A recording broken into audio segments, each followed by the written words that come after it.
know this is weird, but I'm going to talk over my video because I'm on the jetty at Wyndham, and I wanted you to see the jetty, but the actual recording of the wind was blowing everywhere, so it was useless. But on this jetty, so locals say, there was one group of young men called the Suicide Squad, because there's crocs everywhere here.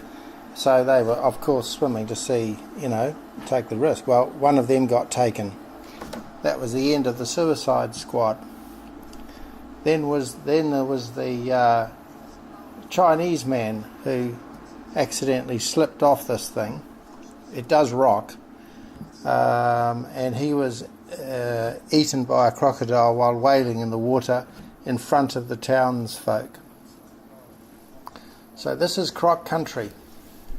In fact, there's a beach behind me there, and you can see some footprints of crocs, but you can actually see footprints of a person too. It's strange actually, because the footprints go in one direction and then sort of hang around on some rocks and then don't return. I mean, I don't know, maybe someone committed suicide and stood on the rock to get taken by a croc. I don't know.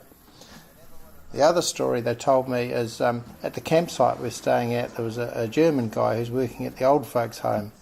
Well, there was a lady there who went out, took a dog out for a walk, and came back with one arm gone. Apparently in the wet season the crocs actually come up into the town and looking for dogs usually.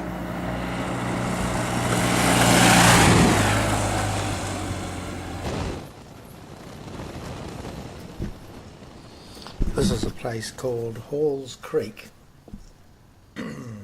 somewhere after Wyndham. Here we were told, there's a free campsite just 10 kilometres down that road. So off we set. Now, this is bikes handling this road pretty well actually. You can't tell, but you can see from the shaking of the video, there are corrugations in the road. That's the basic problem of off-roads. It's not the dirt, it's not the sand, it's the corrugations and how hard they might be. So this road's okay at the moment, but further on, after we cut this video, it got rougher and rougher and rougher. 2 road trains passed us. The first one, we could see it coming, so I dived off the road, and there's an almighty amount of dust, which took about 2 minutes to settle. So we followed 2 minutes behind this road train, trying to keep behind the dust. It got rougher and rougher, and you couldn't drive on a straight line. Finally, we got close to this place we were trying to find, which was some kind of natural spring where you could stay overnight for free. I pulled over thinking, I don't know how much more the bike's going to take of this. Sure enough, a bolt from the rear swing arm had worked its way loose and was sticking out about 4 centimetres, just about to drop out. If that had happened, the swing arm drops down, off, smashes the wheel into the rear wheel. I don't know what would go wrong, but you'd be in trouble and you'd be getting a tow again. So anyway, tools out, screw that bolt in. Later on I did a deal with Johnny, $10 for every bolt he could find.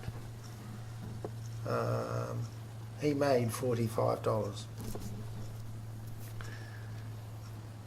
Caps fallen off, like caps from the brake fluid, that was worth $5.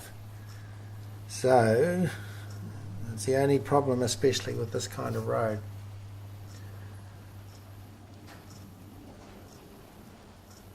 Good fun though, I can tell you. And when you start skidding around the corners, which we don't see here, it gets even better. After this trip, Johnny did complain of being winded. So I don't know where the limit is. You've got to get a certain speed up.